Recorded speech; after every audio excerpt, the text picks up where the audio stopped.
الحمد لله نحمده ونستعينه ونستغفره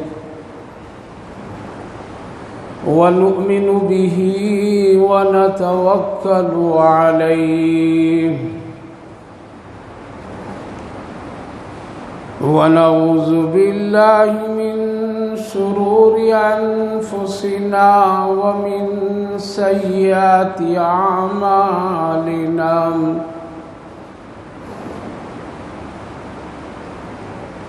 من يهده الله فلا مضل له ومن يضلله فلا هادي له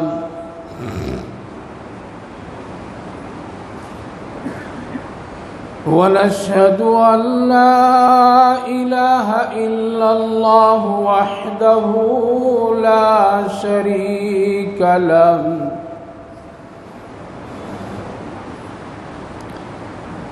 ونشهد أن سيدنا ونبينا وحبيبنا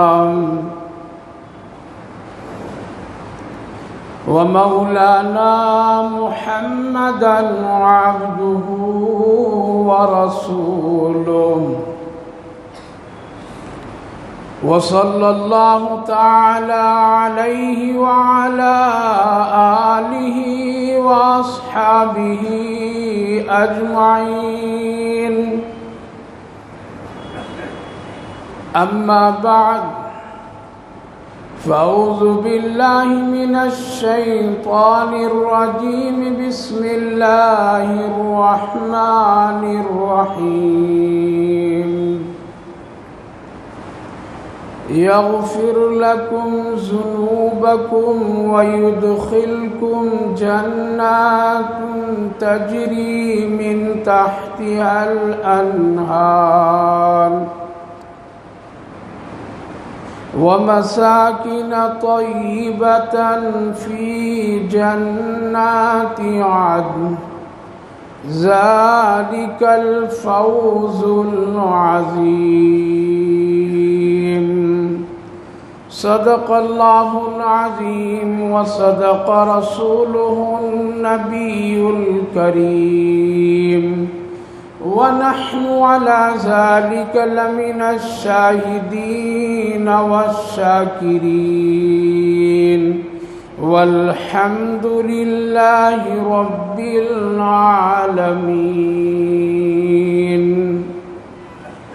قابل قدر بزرگوں اور دوستوں، اللہ رب العالمین کا شکر، اس کا احسان کہ اللہ تعالیٰ نے ہم سبوں کو رمضان المبارک کے یہ بابرکت دن اور پھر یہ سید الایام جمعہ کا دن، پھر یہ رمضان المبارک کا آخری عشرہ، یعنی برکت ہی برکت، رحمت ہی رحمت، جتنی بھی نیکیاں اور جتنی بھی رحمتوں کے موقع وہ سب اللہ نے ایک ساتھ جمع کر ہم جیسے گنہگاروں کے لیے مہیا فرما دیا ہے۔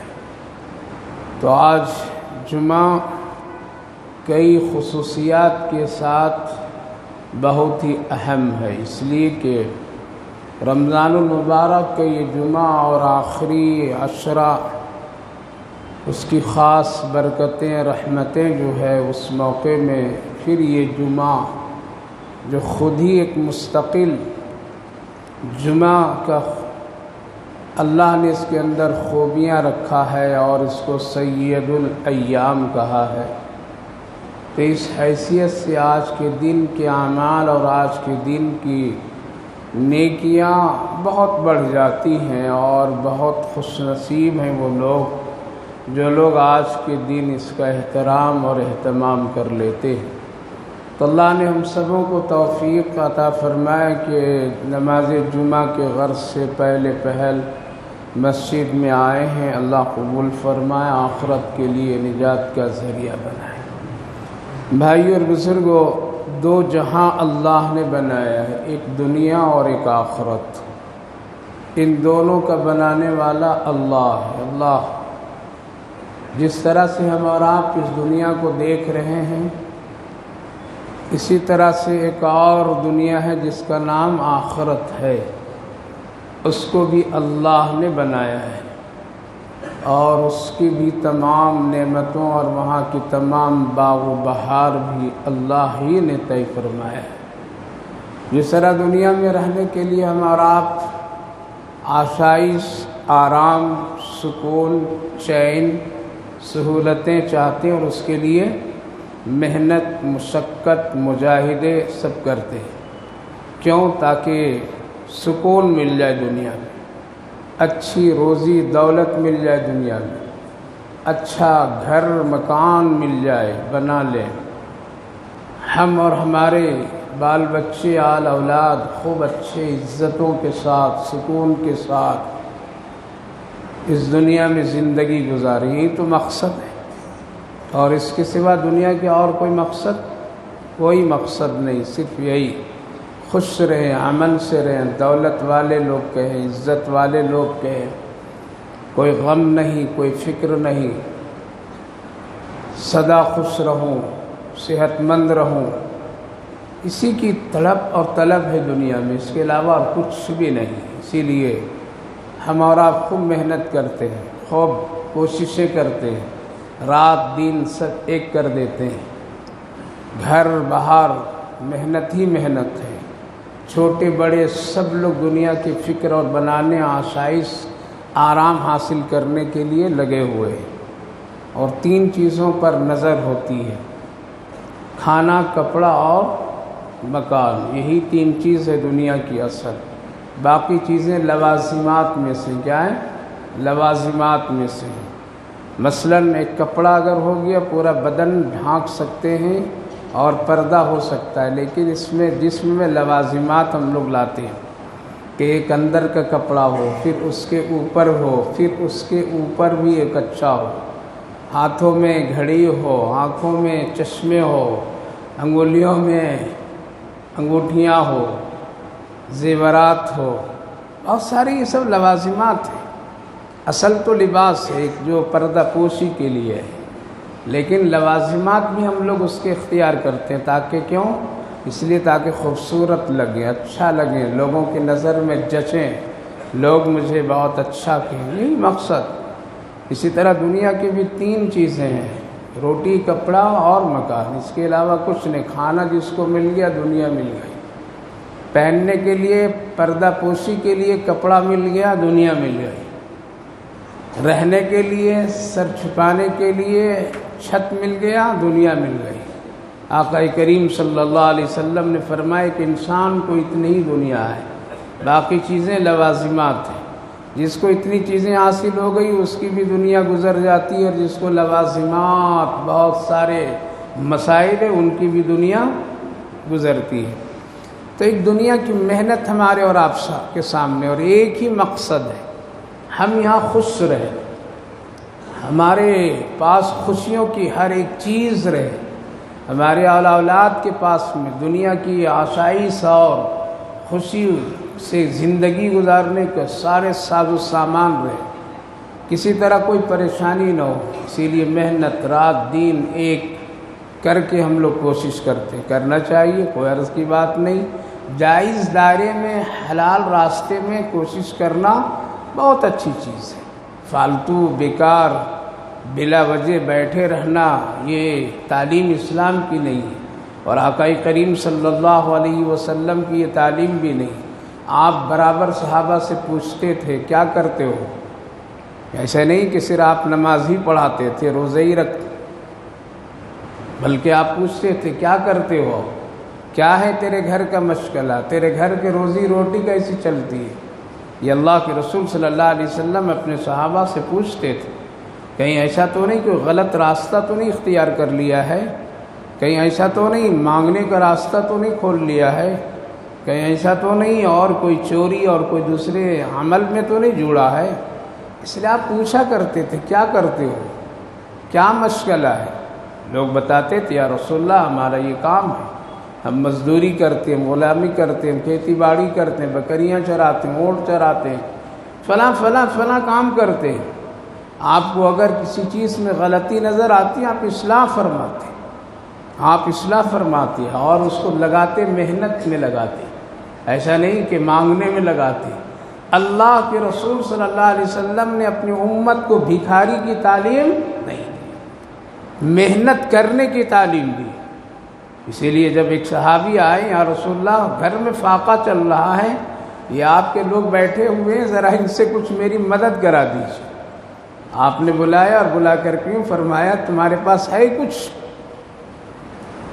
کہا کہ کچھ بھی نہیں ہے، نقد نہیں ہے، ایک پیالہ ہے صرف لکڑی کا یا مٹی کا جو بھی۔ کہا کہ لے کر کے آؤ، آپ منگوائیں۔ اور آپ نے پھر صحابہ سے اعلان کیا ہے کوئی میرے ہاتھ سے اس کا خریدنے والا؟ تو ایک کھڑے ہو کر کے کہا کہ ہاں یا رسول اللہ میں خرید لیتا ہوں۔ حالانکہ ان کو ضرورت اس کی نہیں تھی، لیکن ایک بھائی کی مدد کے لیے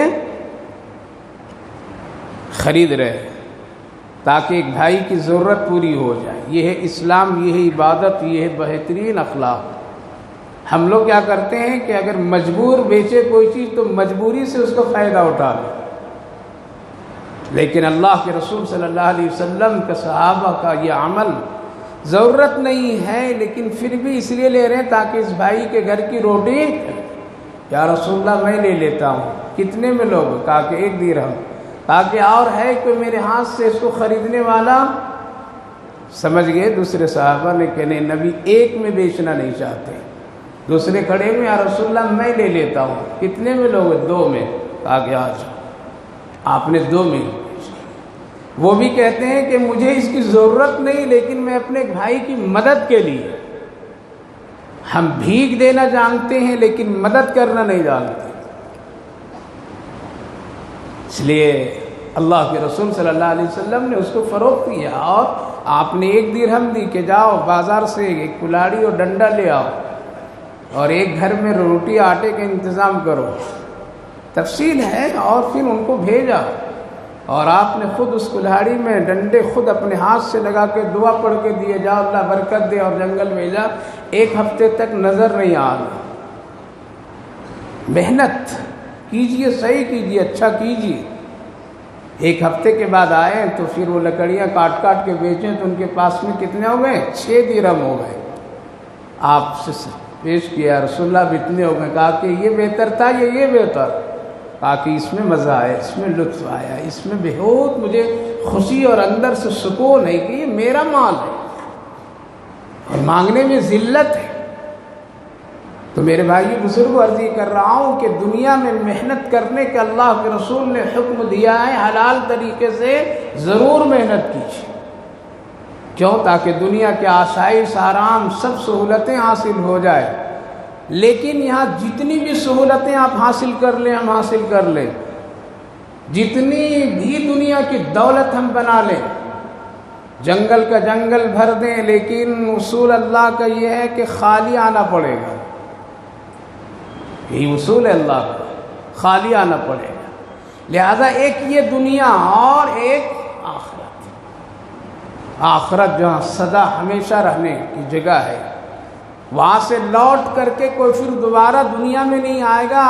دنیا والے یہاں سے لوٹ کر کے وہاں جانا طے ہے، دنیا والوں کو یہاں سے وہاں جانا طے ہے، لیکن وہاں سے یہاں جانے کے بعد آنا طے نہیں ہے۔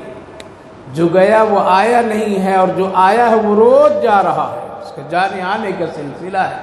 پتہ چلا کہ ایک آخرت ہے، ایک آخرت ہے، وہاں بھی ہم کو گھر کی ضرورت پڑے گی، وہاں بھی ہمیں کپڑے کی ضرورت پڑے گی، وہاں بھی ہمیں کھانے کی ضرورت پڑے گی، وہاں بھی ہمیں رہنے سہنے کے لیے ضرورت پڑے گی، وہاں بھی بیویوں کی ضرورت پڑے گی، وہاں بھی بچوں کی چاہت ہوگی۔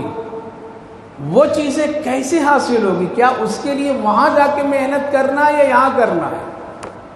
کچھ تو اللہ نے اس کا نظام بنایا ہوگا۔ دنیا میں ہمارے اور آپ کے لیے محنت کے میدان کھول دیا، روزی کو پھیلا دیا۔ اب کوئی آدمی یہاں کام کرتا ہے، کوئی باہر جاتا ہے، کوئی دور جاتا ہے اور محنت کرتا ہے، روزی لاتا ہے۔ آخرت کی جو یہ نعمتیں ہیں اس کو کہاں جا کے ہم کو تیار کرنی ہے؟ کہاں محنت کرنی؟ دنیا میں کرنی ہے، وہاں جانے کے بعد کرنی ہے؟ یہ سوچنے کی ضرورت ہے۔ اور وہاں بھی 2 چیزیں ہیں، ایک کا نام ہے جنت اور ایک کا نام جنت اور جہنم، دونوں کے داخلے اور نکلنے کے ٹائم ہے۔ رمضان المبارک کا یہ آخری عشرہ جنت میں داخلہ لینے کا وقت ہے، یعنی کیا کہ یہ آسان زبان میں ایڈمیشن کا وقت ہے۔ ہمیشہ سال میں ایک تبدیلیاں آتی ہیں نا، اسکولوں میں، مدرسوں میں، کالجوں میں، اور پھر لوگ رد و بدل کرتے ہیں، ایڈمیشن لیتے ہیں، سیزن ہے، اور پھر اس ایڈمیشن کے ذریعے سے، داخلے کے ذریعے سے پھر اس میں وہ اچھے بنتے ہیں، تعلیم حاصل کرتے ہیں۔ اللہ رب العالمین نے بھی رمضان المبارک کے اس آخری عشرے کو جنت میں داخلے کا وقت بنایا ہے اور جہنم سے نکلنے کا وقت بنایا۔ یہاں سے نکلو، یہاں آؤ، اس کے لیے اس وقت میں داخلہ ایڈمیشن کا وقت کھلا ہے۔ یہاں سے نکلو، جہنم سے نکلنا ہے یا یہیں رہنا ہے؟ اگر یہاں رہنا ہے تو تیری مرضی، اور اگر نکل کر کے یہاں آنا ہے تو آؤ، داخلہ بھی جاری ہے، دروازہ جنت کا کھلا ہے، سجا دھجا ہے، اور اللہ بھی بلا رہا ہے، آ جاؤ آ جاؤ، بھی جنت میں داخلہ چل رہا ہے۔ اسی لیے اس عشرے کو کیا کہتے ہیں؟ جہنم سے خلاصی کا عشرہ ہے، آگ سے نکلنے کا عشرہ ہے، آگ سے نجات حاصل کرنے کا عشرہ ہے۔ یعنی یہ ہے کہ جہنم سے نکل کر کے جنت میں جانے کی تیاری اور جنت میں داخلے کا وقت ہے۔ اگر اس وقت میں آپ نہ داخلہ نہیں کرا لیں گے اور سوچیں گے کہ نہیں اگلے سال کراؤں گا تو ایک سال ضائع ہو جائے گا، تب تک کہ کھاتے میں کتنے گناہ آ جائیں گے کہ ایڈمیشن کہیں نہیں ہو سکتا ہے۔ ایسا بھی ہو سکتا ہے، نمبر جب کم ہوتے ہیں، جب مارکس اس کے کم ہوتے ہیں تو اچھے کالج والے کیا کہتے ہیں، ابھی نہیں آپ محنت کر کے آئیے اور اتنا لائیے، اتنا جب آپ کا پیسہ آئے گا اور اتنا آپ کا مارکس آ جائے گا تو پھر یہاں ہمارے اس اچھے ادارے اور اچھے یونیورسٹی کالج میں آپ داخلہ لے سکتے ہیں، اور اگر اتنا نمبر نہیں ہے آپ تو ابھی اب تیاری کیجیے۔ سیم اللہ نے ایک سسٹم کو دنیا کو سمجھنے کے لیے رکھا ہے۔ لہذا ایک ہے جنت اور جہنم، جہنم سے نکل کر کے جنت میں آنا ہے، جس کو اللہ نے بہت ہی حسین اور خوبصورت بنایا ہے۔ یہ کوئی رشوت دے کر کے نہیں آ سکتے، یہاں امیر بھی آ سکتا ہے، غریب بھی آ سکتا ہے، یہاں کوئی بھی جا سکتا ہے اچھے اعمال کر کے۔ کچھ اس کے لیے اللہ نے رکھا ہے کہ یہ کام کر لو، آ جاؤ گے، یہی داخلے کا، یہی یہاں پر میں داخلہ لینے کے لیے اور جنت میں داخل ہونے کے لیے ان چیزوں کی ضرورت ہے، تم اس کو پوری کر کے آ جاؤ، تمہارا داخلہ ہمیشہ کے لیے ہو جائے گا۔ الصابرین والصادقین والقانتین والمنفقین بالاسحار والمستغفرین بالاسحار۔ اللہ فرمایا ان خوبیوں والوں کو جنت میں، الصابرین صبر کرنے والا، والصادقین سچ بولنے والا، والقانتین اللہ اس کے رسول کی ہر حال میں فرما برداری اطاعت بجا لانے والا، والمنفقین اللہ کے راستے میں اللہ کا دیا ہوا مال خرچ کرنے والا، والمستغفرین بالاسحار صبح صبح یعنی سحر کے وقت، تہجد کے وقت میں اللہ سے استغفار مانگنے والا، اس کو میں جنت میں داخلہ دوں گا۔ یہی ہے جنت میں جانے کے لیے ہر ایک کالج، ایک اسکول، ایک مدرسے سے جانے کے لیے کچھ ہم کو مضمون پڑھنا پڑتا ہے، اس کی تیاری کرنی پڑتی ہے، وہاں کے کچھ ایسے عنوان ہوتے ہیں، وہاں کے کچھ ایسے نصاب ہوتے ہیں، یہ پڑھ کر کے آؤ، یہ کام کر کے آؤ، تب ہمارے یہاں تمہارا ایڈمیشن ہوگا۔ اللہ بھی فرما رہا ہے صابرین بن کر کے آؤ، جنت چلے جاؤ گے۔ الصابرین سچ بولنے والا بن کر کے آ جاؤ، جنت ہم بالکل بغیر کسی جھجک کے تم کو داخلہ دے دیں گے۔ جھوٹ مت بولو، سچ بول کر کے آ جاؤ۔ صادقین کے لیے جنت ہے، صابرین کے لیے جنت ہے، قانتین کے لیے جو اللہ سے ہر حال میں ڈر کر کے تیاری کرتا ہو جنت۔ والمستغفرین بالاسحار تہجد میں اٹھ کر کے جنت مانگتا ہو، اللہ سے جنت کا سوال کرتا ہو، تو اللہ فرماتا ہے یغفر لکم ذنوبکم ویدخلکم جنات تجری من تحتها الانہار ومساکن طیبہ. پھر اگر تم ایسا کرو گے، یہ خوبیاں بنا لو گے اور یہ چیزیں تم حاصل کر لو گے، تو پھر کیا کروں گا؟ یغفر لکم ذنوبکم، تمہارے سارے گناہوں کو معاف کروں گا، پھر تم کو ایک ایسی جنت میں داخلہ دے دوں گا، ومساکن طیبہ، جو بہت ہی سکون آرام کا ٹھکانہ وہ ہوگا، کوئی پریشانی نہیں، کوئی غم نہیں، کوئی تکلیف نہیں، کسی طرح سے فکر نہیں. اور یہ ذالک الفوز العظیم، اور یہی ہے تمہارے لیے آخرت کی کامیابی. لہذا جس طرح دنیا میں ہم کامیابی محنت دولت عزت شہرت سے حاصل کرنا چاہتے ہیں، آخرت کی کامیابی ایک مسلمان ایک مومن کے لیے ضروری ہے. اگر وہ جنت میں داخل ہو گیا تو اس کو کامیابی مل گئی، وہ کامیاب ہے، اور اگر جنت میں داخل نہیں ہو سکا اور جہنم چلا گیا تو سب سے بڑا ناکام ہے. اللہ تعالیٰ نے دونوں کے بارے میں فرمایا، اس لیے جہنم کے حالات بھی قرآن میں خوب ذکر فرمایا، خوب ذکر فرمایا. کہیں ذرا سا بھی اس کے بارے میں جھول نہیں رکھا اللہ تعالیٰ نے، بلکہ صاف صاف لفظوں میں اپنے حبیب سرور کائنات محمد الرسول اللہ صلی اللہ علیہ وسلم سے فرمایا، آپ کہیے، بتائیے، سنائیے. لہذا جہنم کے بارے میں بھی اللہ نے بہت ہی صراحتاً کیا کھلاؤں گا، کیا پہناؤں گا، کس طرح رکھوں گا اور کیسے رہو گے، کیا کیا حالات آئیں گے تیرے سامنے، قرآن اٹھا کر کے دیکھیے، قرآن پڑھیے. اللہ نے کھول کھول کر کے بیان کیا ہے. کھانے کا ذکر کیا، پہننے کا ذکر کیا، پینے کا ذکر کیا، آگ کا ذکر کیا، سب ذکر کر دیا. ان شجرۃ الزقوم طعام الاسیم کالمہل یغلی فی البطون کغلی الحمیم خذوہ فاعتلوہ. اللہ فرمایا وہاں کھانے کا یہ ہے، یہاں کہ تم کو کیا کروں گا؟ کانٹے دار کھانا کھلاؤں گا. آؤ تم دنیا میں حرام کھا کر کے، آؤ دنیا کی نعمتیں کھا کر کے اور میرا شکر مت ادا کرو. آؤ جہنم میں یہاں کے بھی کھانے. ان شجرۃ الزقوم طعام الاسیم کالمہل یغلی فی البطون، کھولتا ہوا پانی، پیپ، خون، اژدہا، سانپ، آگ، ساری چیزوں کو اللہ نے بیان فرمایا ہے. تو جنت بھی حق ہے اور جہنم بھی حق ہے. لیکن اللہ اکبر، قرآن کریم میں اللہ رب العالمین نے جو جنت کی کیفیت کو بیان فرمایا ہے، ہم لوگ جنت اور جہنم کا تذکرہ کبھی نہیں کرتے. یہ اشرا اللہ نے خاص اسی لیے رکھا ہے، آج اسی لیے میں بیان کر رہا ہوں کہ ابھی ٹائم ہے، اپنا نام لکھوا لیجئے جنت میں. اے اللہ، ہم آپ کی جنت میں آنا چاہتے ہیں، موقع ہے، ہم آپ کی جنت میں داخلہ لینا چاہتے ہیں. اے اللہ، اگر ہمارا نام جہنم کی لسٹوں میں ہے تو آپ قادر مطلق ہیں. میں گنہگار ہوں، آپ سے استغفار کرتا ہوں، معافی مانگتا ہوں، توبہ کرتا ہوں. رب مہربان، میرا نام وہاں سے کاٹ کر کے جنتیوں کے نام میں لکھ دیجیے. اللہ لکھ دے گا. اس وقت تیار ہے، وہ سلسلہ چل رہا ہے.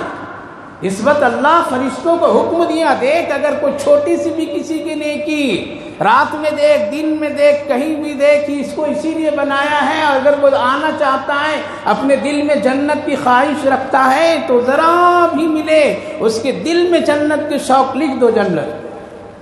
اس لیے اللہ تعالیٰ نے اس وقت میں جنت میں داخلے کے لیے وقت دے دیا ہم کو اور آپ کو. اگر چک گئے، نہیں کرا سکے تو بہت ہی افسوس کی بات. اس لیے خلاصی جہنم اللہ ایک ایک کو چن چن کر کے، حدیث پاک میں ہے کل قیامت کے دن بھی اللہ رب العالمین جہنمیوں کو نکال کر کے جنت میں اللہ داخلہ فرمائے گا. اور آخری حد تک کہ اللہ فرمائے گا اپنے نبی سے، اے میرے محبوب، آپ روئیے نہیں، آپ اپنی امت کے لیے اتنے پریشان مت ہوئیے. اگر آپ نکالنا چاہتے ہیں تو آ جائیے، سب کی بخشش کر دیتا ہوں. جس کا نام محمد بھی ہوگا، احمد ہوگا، اس کو بھی نکال لیجیے. فرشتے نکال کر سب کو دھل دھلائی کر کے، غسل کرا کر کے جنت میں داخلہ دلائیں گے. تو اللہ پوچھے گا، جبریل سب آ گئے ہیں؟ میرے نبی کی امتی کلمے والے کوئی تو رہا تو نہیں وہاں پہ؟ کہا کہ نے سب کو چن چن کر کے نکال دیا. کہا کہ ایک کی آواز آ رہی جو مجھے پکار رہا ہے، یا حنان یا منان کہہ کر کے. یہ بڑا پیارا جملہ ہے، یا حنان یا منان.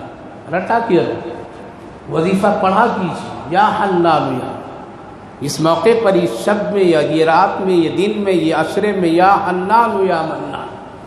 جہنم سے نکل کر کے جنت میں آنے کے لیے اللہ نے دو کلمہ دیا ہے، یا حنان یا منان۔ خوب پڑھیے، خوب پڑھیے۔ کہا کہ نہیں میری آواز آ رہی ہے، کوئی ہے پھنسا ہوا ہے، جاؤ دیکھو تلاش کرو۔ پھر حضرت جبریل اپنے ٹیم کے ساتھ جائیں گے، پوری جہنم کی سروے کریں گے، ڈھونڈیں گے، پھر آئیں گے، اللہ کہیں نہیں ملا۔ کہا کہ نہیں آ رہی ایک آواز، یا حنان یا منان کی۔ پھر دیکھو، پھر جائیں گے حضرت جبریل اپنی پوری ٹیم اور اچھے فرشتے کو لے کر کے، سب ڈھونڈیں گے تو ایک آدمی بالکل آگ کے بہت ہی گہرائی میں پڑا ہوگا اور بالکل آہستہ آواز سے پکار رہا ہوگا، یا حنان یا منان، اے اللہ مجھے جہنم سے نکال کر کے جنت میں داخل کر دیجیے۔ اس کلمے کی برکت، اس وظیفے کی برکت، یہ اللہ کے ناموں میں ایک نام ہے، یا حنان یا منان، لہذا اس کی بنیاد پر اللہ آخری جہنمی کو نکال کر کے جنت میں داخل فرما دے گا۔ یہ حدیث پاک ہے۔ حضرت حسن بصری علیہ الرحمہ جو وقت کے بہت بڑے ولی تھے، بہت بڑے قطب تھے، اللہ کا بہت ہی بڑا ولی کامل تھے، کہتے ہیں کہ اللہ اکبر، کاش کہ یہ حنان یا منان کہہ کر کے اگر جہنم سے نکلنے والا شخص کوئی ہوتا تو ہم ہی ہوتے، اس لیے اس کا نکلنا جہنم سے طے ہے اور جنت میں جانا طے ہے، اس لیے اس کا بالکل پکی بات ہے۔ تو میرے بھائی بزرگوں، عرض یہ کرنا ہے، جہنم سے نکل کر کے جنت میں جانے کے لیے اللہ نے کچھ عنوان دیا ہے، کچھ خوبیاں دی ہے، اس کو اپنائیے اور پھر جنت میں اپنا نام لکھوا لیجئے۔ نہیں بعد میں لکھائیں گے، کب لکھائیں گے؟ ارے لکھواتے لکھواتے قبر کی مٹی میں چلے جائیں گے، سوال کا جواب بھی نہیں دے پائیں گے۔ اس لیے یہ عشرہ چل رہا ہے خلاصی جہنم کا، آگ سے نجات حاصل کرنے کا اور جنت میں آنے کا۔ جنت بڑی اچھی چیز ہے، کیا ہے؟ بہت اچھی چیز ہے۔ جنات تجری من تحتها الانہار، بڑی خوبصورت ہے، اللہ نے اپنے سے سجایا ہے اس کو۔ انسانوں کے اور اللہ کے بندوں کے نیک اعمال سے یہ جنت خوبصورت بنتی چلی جاتی ہے۔ اس کے بارے میں اللہ کے رسول صلی اللہ علیہ وسلم نے ایک ایک نعمتوں کا ذکر فرمایا ہے۔ ہم اور آپ کبھی تذکرہ نہیں کرتے ہیں، ہم اور آپ تو دنیا کے پارکوں کے، جھرنوں کے، پہاڑوں کے، گھومنے اور تفریح کی جگہوں کے، کھانے پینے کے، گھر میں بیٹھ کر کے ہم لوگ ذکر کرتے ہیں، ایک دوسرے کو سناتے ہیں، چرچا کرتے ہیں۔ جنت میں جانا ہے تو جنت کا تذکرہ گھر میں کیا کیجیے۔ جب یہ تذکرے کریں گے تو شوق پیدا ہوگا، جنت کی محبتیں اللہ ڈال دے گا، جنت کی اعمال کرنے کا اللہ رب العالمین اس میں دل میں کیفیت پیدا فرما دے گا۔ بڑی اچھی جگہ ہے جنت، جنات تجری من تحتها الانہار۔ اللہ فرمایا بہت تفصیل ہے، جب جنتی جنت میں چلے جائیں گے تو جنت کی جو سب سے بڑی نعمت ہے وہ کیا ہے؟ ہم اور آپ کیا سمجھتے ہیں؟ اچھا محل مل جائے، کپڑے مل جائے، حوریں مل جائیں، کھانے کی ساری نعمتیں مل جائیں، یہ مل جائے وہ جائے، یہ ہے مزے کی چیز جنت کی۔ اس سے بھی بڑی جو سب سے نعمت ہے وہ ان ساری چیزوں سے الگ ہے۔ اس لیے حدیث پاک میں کہ جب جنتی جنت میں سب آ جائیں گے اور مزے لے کر کے خوب گزاریں گے وقت، تو اللہ بھیجے گا حضرت جبریل کو، جاؤ میرے جنتیوں سے معلوم کرو سب ٹھیک ٹھاک ہیں۔ جب آئیں گے حضرت جبریل پوچھیں گے سب سے، کیا بالکل اطمینان ہو، صحیح ہے، کسی چیز کی کمی نہیں؟ سب ہے، 70 حوریں، یہ محلات، یہ باغات، یہ جھرنے، یہ نہریں، یہ سب کچھ ہے، کسی چیز کی کمی نہیں۔ سوچتا اس سے پہلے سب نعمتیں آ جاتی ہے، کچھ نہیں ہے۔ کہا کہ اگر علاقے میں تیرے ارد گرد کو عالم ہے تو اس سے جا کے پوچھو، وہ بتائیں گے کہ ابھی ایک نعمت بڑی ہے جو نہیں ملی ہے تم کو۔ وہاں بھی مولوی کی ضرورت پڑے گی، یہاں بھی اذان دینے پیدا ہو جاؤ تب مولوی، مر جاؤ تب بھی مولوی، دکان کھولو تب مولوی، گھر بناؤ تب مولوی۔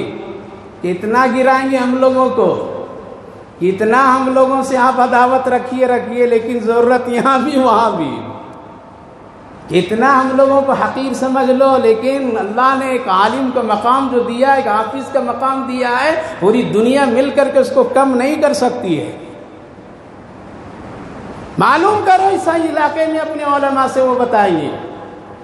لوگ نکلیں گے، آج چلو سب اپنے علماء سے پوچھو، جب ملیں گے تو لوگ بتائیں گے ابھی تو اللہ کا دیدار نہیں کیا ہے۔ کیا ہے؟ دیکھا اللہ کو؟ نہیں دیکھے، تاکہ یہی تو جنت کی سب سے بڑی نعمت ہے۔ اب تک نماز پڑھی اللہ کو نہیں دیکھا، اب تک کہ روزہ رکھا اللہ کو نہیں دیکھا، اور دنیا میں ہم لوگ کوئی چیز دیکھ نہیں پاتے ہیں۔ جنت بھی اگر دیکھ کر کے کہیں گے کہ دیکھوں گا تب عمل کروں گا، روزہ رکھوں گا، زکوٰۃ دوں گا، صدقہ دوں گا، خیرات دوں گا، تو جنت میں جانا بہت مشکل۔ ایمان بالغیب، الذین یؤمنون بالغیب، غیب بغیر دیکھے جنت کا تیاری کیجئے، جنت کی وہاں تیاریاں، اور اس پر ایمان رکھیے۔ آ جائیں گے، مل جائیں گے سوال کا جواب۔ حضرت جبریل پھر آئیں گے، کیا پوچھا؟ ہاں پوچھ لیا، کیا ملا؟ کہا کہ اللہ کو ابھی تک دیکھ نہیں سکے ہم لوگ نے، وہ دیکھنا باقی ہے۔ حضرت جبریل جائیں گے، اللہ سے کہیں گے سب آپ کی دیدار چاہتے پروردگار، ٹھیک ہے لگاؤ ایک اسٹیج بڑا لگاؤ جنت میں، ایک اسٹیج لگے، جنت سنا رہا ہوں، تاکہ ابھی 3-4 دن یہ باقی، کتنا باقی ہے رمضان؟ حساب ہی نہیں، انلمیٹڈ روزہ رکھ رہے ہیں نا۔ 1 گھنٹہ 1 سیکنڈ بھی اگر باقی ہے تو بڑی خیر اور برکت کی ہے۔ اللہ اگر دینا چاہے گا تو ایک پل میں دے دے گا، اور نہیں دینا چاہے گا کروڑوں کی زندگی میں نہیں دے گا۔ لگاؤ اسٹیج، بڑا اسٹیج لگے گا، سارے جنتی کے بیٹھنے کے لیے اعلی شان جگہ۔ اسٹیج پر صدارت کس کی ہوگی؟ پیارے آقا محمد رسول اللہ، کسی لیڈر کا نہیں، کسی مفتی کا نہیں، کسی پیر کا نہیں، کسی کا نہیں، صدارت سارے انبیاء ہوں گے اس اسٹیج پر، فرشتے ہوں گے آزو بازو میں، خواتین حوریں بھی ہوگی سب۔ اللہ فرمائے کہ کچھ کارروائی کرو، تو وہاں کارروائی کیا ہوگی؟ حمد و ثنا صرف، اور کچھ بھی نہیں۔ قرآن کی تلاوت، حمد و ثنا، پہلی باری جو آئے گی پڑھنے کی حمد و ثنا یا تلاوت کی، وہ حضرت داؤد علیہ السلام۔ دنیا میں اللہ نے سب سے بہترین آواز اگر کسی کو دیا تھا تو وہ حضرت داؤد علیہ السلام کے، جب وہ پڑھتے تھے تو پہاڑ بھی ہلتا تھا، چرندے پرندے نکل کر کے ان کے ارد گرد بیٹھ جاتے تھے۔ جب تلاوت کریں گے تو مسرور ہو جائیں گے جنتی لوگ، واہ کتنی خوبصورت آواز، دنیا میں ہم نے تو کبھی سنا ہی نہیں تھا یہ آواز۔ ان کی باری ختم ہوگی تو حضرت جبریل پوچھیں گے جنتی اور کچھ سنو گے؟ کہا اس سے بھی بہترین کسی کی اور آواز ہو سکتی ہے کیا؟ کہا کہ ہیں ابھی میری فہرست میں، حوریں سنائیں گے خوبصورت حمد و ثنا۔ وہاں سننا جائز ہے، یہاں سننا جائز نہیں۔ یہاں مشاعروں میں وہ شاعرہ کا مت سنو، نہیں وہاں نہیں سن سکو گے۔ قوالیاں عورتوں کی مت سنو، گانے مت سنو۔ حدیث پاک میں اگر تم نے یہاں سنا تو وہاں سنانا تیرا بند ہو جائے گا۔ وہ جو پڑھیں گے تو بہت ہی لوگ مسرور ہو جائیں گے، کہا کہ واہ ان کی بھی آواز بڑی اچھی۔ ان کی باری جب ختم ہوگی، مختصر بتا رہا ہوں، ان کی باری جب ختم ہوگی تو حضرت جبریل پوچھیں گے اور کسی سے؟ کہا کہ اور اس سے بھی بہترین کسی کی آواز؟ کہا ہاں۔ حضرت جبریل خود پڑھیں گے۔ کیا پڑھیں گے؟ کبھی دیکھا جبریل کو علیہ السلام کو؟ نہیں، وہاں دیکھیں گے حضرت جبریل پڑھیں گے۔ حضرت جبریل علیہ السلام جب قرآن کی تلاوت کریں گے تو اور لوگ جھوم جائیں گے۔ کیا غزل کی آواز ہے، کیا انداز ہے، اور کیوں نہ ہو جو قرآن لاتا ہو اللہ کے حکم سے رسول اللہ کے پاس، تو ان کے پڑھنے کا انداز کتنا اچھا ہوگا۔ مسرور ہو جائیں گے جنتی لوگ۔ ان کی باری ختم ہوگی تو حضرت جبریل پوچھیں گے اور سنو گے؟ کہا کہ آپ سے بھی کوئی ہے ہی؟ ہاں ہے۔ اب صدر جلسہ سنائیں گے۔ اللہ کون سنائیں گے؟ پیارے آقا محمد رسول اللہ صلی اللہ علیہ وسلم۔ پوری جنتیوں کو، پورے جنتیوں کو رسول اللہ صلی اللہ علیہ وسلم سورہ یاسین پڑھ کر کے سنائیں گے۔ کیا خوبصورت منظر ہوگا۔ صحابہ جب نبی سے قرآن سنتے تھے کہتے تھے دل باغ باغ ہو جاتا ہے، بھوک بھول جاتا ہوں، تکلیفیں چلی جاتی ہے، غم نکل جاتا ہے، جنت نظر آنے لگتی ہے، جہنم سے ڈر جاتا ہوں۔ نبی کی پیاری آواز اور شکل صورت دیکھ کر کے جنت ہی جنت آ جاتی۔ قرآن پڑھیے تب مزہ آئے گا. یہ گانا سن سن کر کے دماغ پر بھوسا بھر لیا ہے. نوجوانوں اپنے دل کو خراب کر لیے ہو. کان میں گناہ بھر بھر کر کے مرنے کے وقت میں کوئی کلمہ کان میں پڑھائے گا لا الہ الا اللہ نہیں سن سکو گے. اس لیے اس کان سے تم نے غیر غلط کام سن رکھا ہے. اللہ کے رسول صلی اللہ علیہ وسلم جب سورہ یاسین پڑھیں گے مزہ آ جائے گا. ساری جنتی حدیث پاک میں نبی جب یہ پڑھیں گے نا اور تلاوت سورہ یاسین کا تو پوری جنت میں آواز پہنچے گی اور پورا جسم متاثر ہو جائے گا. بہت خوش ہوں گے. جب نبی کی تلاوت مکمل ہوگی تو حضرت جبریل پوچھیں گے اور اب سنو گے ہیں؟ ہاں کہ میرے آقا سے بھی بڑھ کر کے اب کسی کی آواز تو نہیں ہو سکتی. بھی دھیان نہیں جائے گا, خیال نہیں جائے گا. جنت کی بات بتا رہا ہوں, کوئی دنیا کے تفریح گاہ کی نہیں بتا رہا ہوں.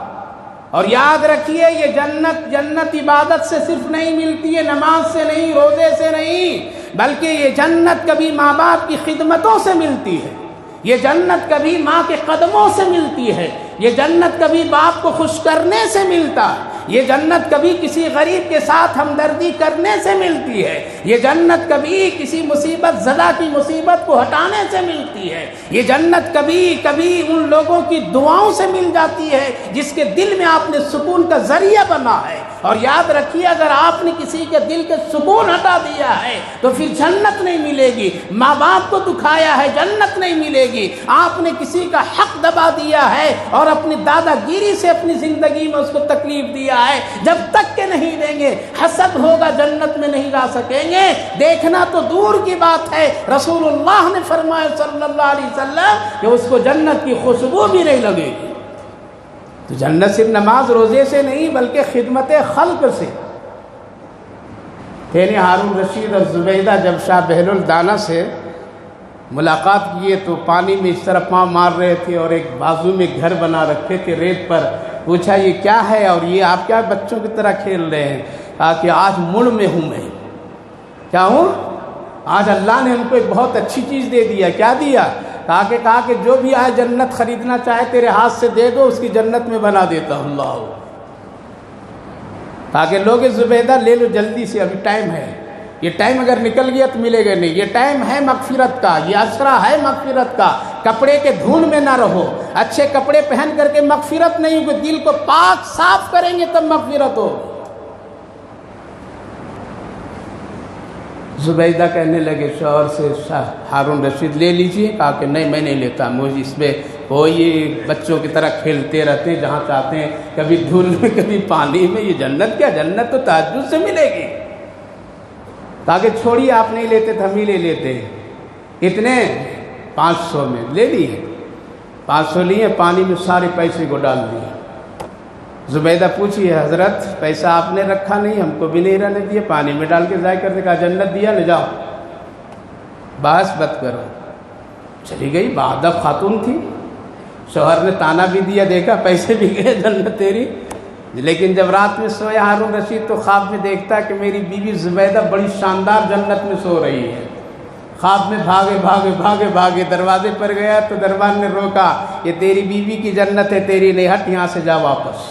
آنکھ کھولی تو ٹٹول کے دیکھا کہ زبیدہ تو بازو میں. کہا کہ زبیدہ تیری جنت شاہ بہلول نے بنا دیا, اللہ نے دے دیا تیرے لیے, میری رہ گئی ہے. چل جلدی سے چل, اگر ابھی موقع ہوگا تو میں بھی لے لیتا ہوں. ابھی کہہ رہا ہوں جنت بنا لو, ابھی بول رہا ہوں جنت میں داخلے میں نام لکھوا لیجئے, ایڈمیشن کرا لیجئے. ابھی کہہ رہے ہیں علماء سب کہہ رہے ہیں, اللہ بھی کہہ رہا ہے, فرشتے بھی اعلان کر رہے ہیں, مغفرت حاصل کر لو, جہنم سے نام نکال کر کے جنت کی لسٹ میں چڑھا لیجئے. ابھی چڑھا لیجئے, یہ انتظار میں نہ رہیے بیٹا کر دے گا, بیٹی کر دے گا. ارے وہ بیٹے کیا کر دیں گے جس کو جنازے کی دعا پڑھنا نہیں آتا, وہ تیری میری جنت کیا بنا دے گا. ہارون رشید بھی آیا جلدی سے, کہا کہ مجھے بھی دے دو. کہا کہ آج 1000 میں دوں گا. کتنے میں؟ 1000 میں دوں گا. کہا کہ کیوں؟ بیوی کو دیا 5 میں, ہم کو 1000. کہا لینا ہے یا نہیں لینا ہے؟ کہا کہ اسی ریٹ میں. حضرت صاحب بہل الدانہ اٹھے اور تماچا منہ پر لگایا, مارے. کہا کہ تم تو جنت دیکھ کر کے آئے لینے کے لیے, زبیدہ تو بغیر دیکھے لیے جنت. اس لیے ریٹ بڑھ گیا. خیر لیے وہ پیسہ وہ ڈال دیے. یہاں بتانا ہے جنت صرف تہجد سے نہیں ملے گی، جنت صرف روزے اور نماز سے نہیں ملے گی. جنت اللہ نے ان چیزوں کے لیے نہیں رکھا ہے، یہ تو شکر کی کلمات ہے، شکر کی عبادت ہے. جنت تو ملے گی ماں باپ کی خدمت سے، جنت ملے گی بیوی کے حق حقوق ادا کرنے سے، جنت ملے گی کسی غریب کے پیٹ بھر دینے سے، جنت ملے گی کسی بیمار کا سہارا دے دینے سے، جنت ملے گی اللہ اور اس کے رسول کے دین کے پھیلانے میں مدد کرنے سے. پیسہ جب ڈال دیے تو یہ پھر پوچھیں کیوں پیسہ ڈال دیے؟ کہا کہ زبیدہ تجھے پتہ ہے کچھ؟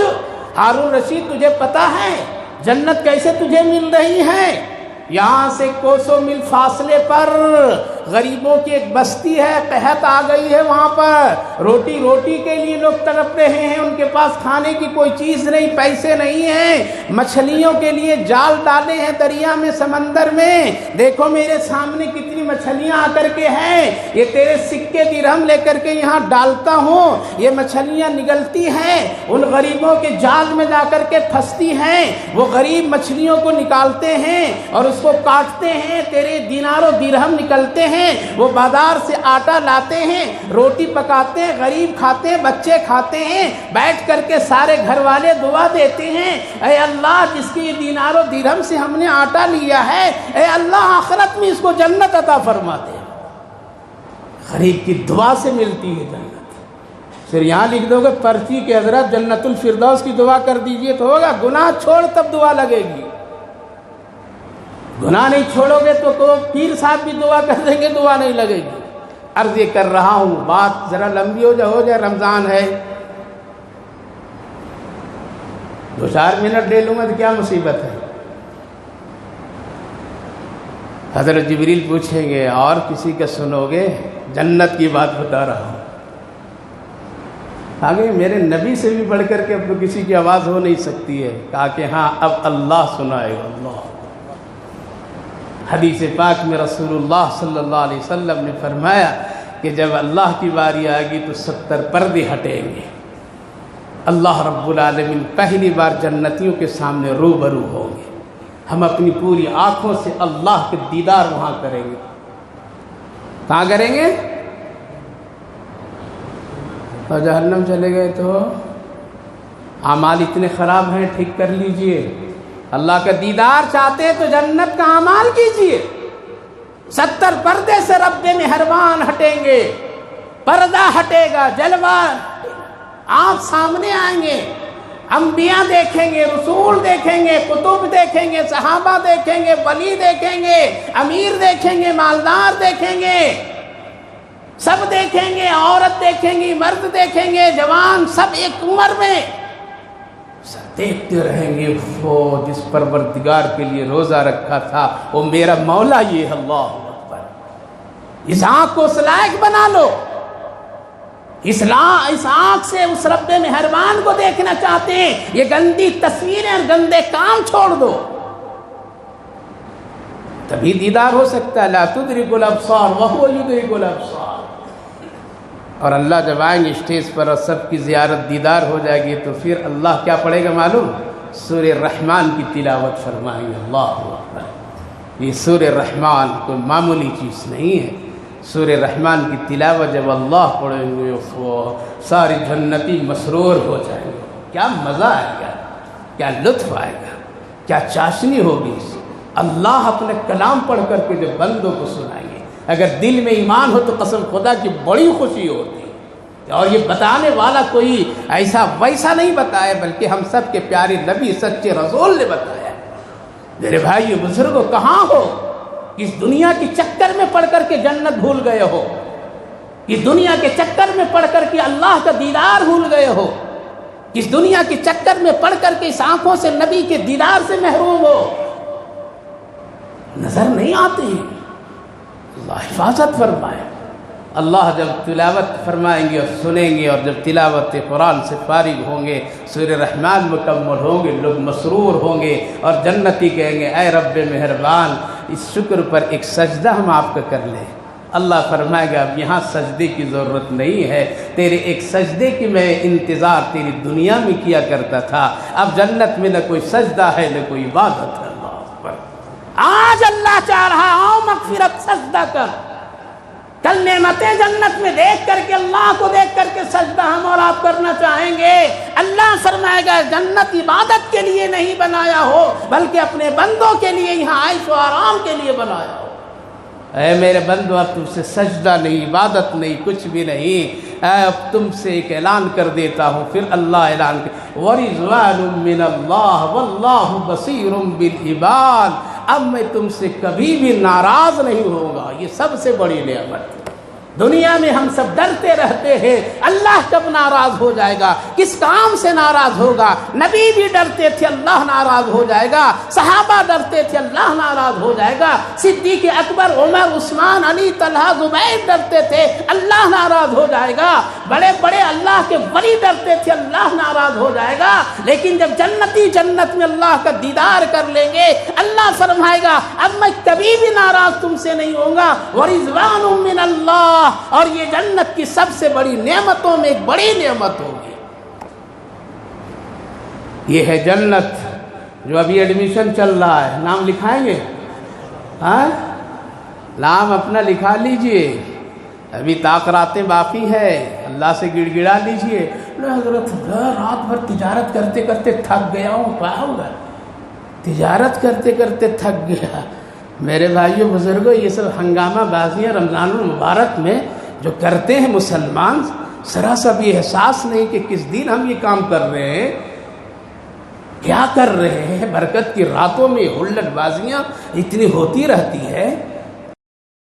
نام لکھا لیجئے بھی، اللہ لکھنے کے لیے تیار ہے، فرشتے لکھنے کے لیے تیار ہیں۔ اس لیے یہ عشرہ بہت ہی اہم عشرہ ہے۔ کیا ہے؟ بہت اہم عشرہ ہے، جہنم سے نکل کر کے جنت میں جانے کا عشرہ ہے۔ اللہ آپ کو بھی توفیق دے۔